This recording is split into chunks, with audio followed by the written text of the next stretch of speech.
कभी कभी जिंदगी हमें ऐसी जगहों पर ले जाती है जहां कुछ ऐसा घटता है जिसे हम सपने में भी नहीं सोच सकते। यह कहानी मेरी जिंदगी की सबसे भयानक रात की है। एक हॉन्टेड होटल में बिताई हुई रात। यह सिर्फ डरावनी नहीं बल्कि एक रहस्य से भरी रात थी जिसने मेरी सोचने समझने की शक्ति तक हिला दी। मैं आदित्य एक फ्रीलांस ट्रैवल ब्लॉगर हूं। मेरी हमेशा से कोशिश रहती है कि अनदेखी, रहस्यमयी और दिलचस्प जगहों के बारे में लिखूं। इस बार मुझे एक छोटे से पहाड़ी कस्बे मिर्जापुर के पास एक पुराने होटल मिस्टिक वुड्स के बारे में पता चला। यह होटल बीते कई दशकों से वीरान पड़ा था, लेकिन हाल ही में इसे दोबारा खोला गया था। स्थानीय लोगों की माने तो वहां अजीब घटनाएं होती थीं। रात में लोगों को परछाइयां दिखती थीं, अजीब सी आवाजें सुनाई देती थीं और कभी कभी तो लोगों ने वहां कुछ ऐसा भी देखा जिसे देखकर वे बुरी तरह डर गए। यही सब सुनकर मेरी जिज्ञासा बढ़ी और मैंने फैसला किया कि मैं एक रात इस होटल में बिताऊंगी। मुझे लगा कि अगर यह सब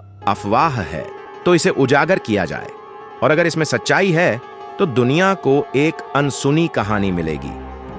मैं दोपहर के समय होटल पहुंचा। यह होटल घने जंगलों के बीच स्थित था। चारों ओर ऊंचे ऊंचे पेड़ और दूर दूर तक कोई इंसान नहीं। होटल एक समय में बेहद भव्य रहा होगा, लेकिन अब इसकी दीवारों पर नमी और सीलन थी। जैसे ही मैंने होटल के गेट के अंदर कदम रखा, मुझे अजीब सी ठंडक महसूस हुई। मैं रिसेप्शन पर पहुंचा, जहां एक बूढ़ा आदमी बैठा था। चेहरे पर झुर्रियां, आंखों में एक अजीब सा डर और आवाज में कंपन। कमरा चाहिए? उसने बिना किसी औपचारिकता के पूछा।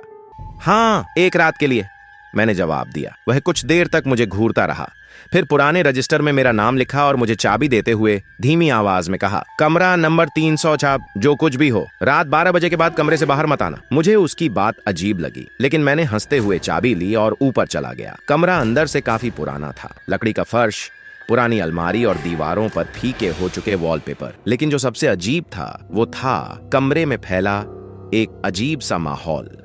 ऐसा लग रहा था जैसे यहाँ कोई और भी है। मैंने खिड़की से बाहर देखा। जंगल घने थे और हवा में एक अजीब सा सन्नाटा था। कमरे में आते ही मुझे एक अनजानी घबराहट महसूस हुई, लेकिन मैंने इसे महज थकान समझा और बिस्तर पर लेट गया। रात 11 बजे तक सब कुछ सामान्य था, लेकिन जैसे ही घड़ी ने 12 बजाए, माहौल अचानक बदल गया। रात के 12 बजते ही कमरे में ठंडक बढ़ गई। अचानक अलमारी के अंदर से कुछ गिरने की आवाज आई। मैंने उठकर देखा, अलमारी पूरी तरह बंद थी। जैसे ही मैंने दरवाजा खोला, अंदर सिर्फ पुराने कपड़े थे, लेकिन अचानक उन कपड़ों में से एक सफेद कपड़ा हिलने लगा, जैसे किसी ने उसे छुआ हो। मेरा दिल तेजी से धड़कने लगा। तभी बाथरूम से पानी गिरने की आवाज आई। मैंने जाकर देखा, नल बंद था, लेकिन शीशे पर किसी के हाथों के निशान थे। यह सब क्या हो रहा है? मुझे समझ नहीं आ रहा था कि यह मेरी आंखों का धोखा है या सच में कुछ गड़बड़ है। मैंने कैमरा उठाया और रिकॉर्डिंग शुरू की। तभी कमरे की लाइट झपकने लगी और दीवार पर एक परछाई उभरने लगी। यह परछाई धीरे धीरे आकार लेने लगी और एक लड़की का अक्स बन गया। मैंने आंखें मली, लेकिन वो आकृति अब भी वहीं थी। एक लड़की सफेद कपड़ों में, जिसके लंबे बाल उसके चेहरे को ढके हुए थे। अचानक कमरे की सारी लाइट बंद हो गई। अब सिर्फ मोबाइल की फ्लैश लाइट जल रही थी। और तभी, तुम यहाँ क्यों आए हो? यह आवाज गहरी और डरावनी थी। मैंने डरते हुए पीछे देखा। वो लड़की अब ठीक मेरे सामने खड़ी थी। उसकी आंखें गहरी काली थीं और चेहरा खून से सना हुआ था। मैं हिल भी नहीं पाया, लेकिन तभी कमरे का दरवाजा अचानक खुद ही बंद हो गया।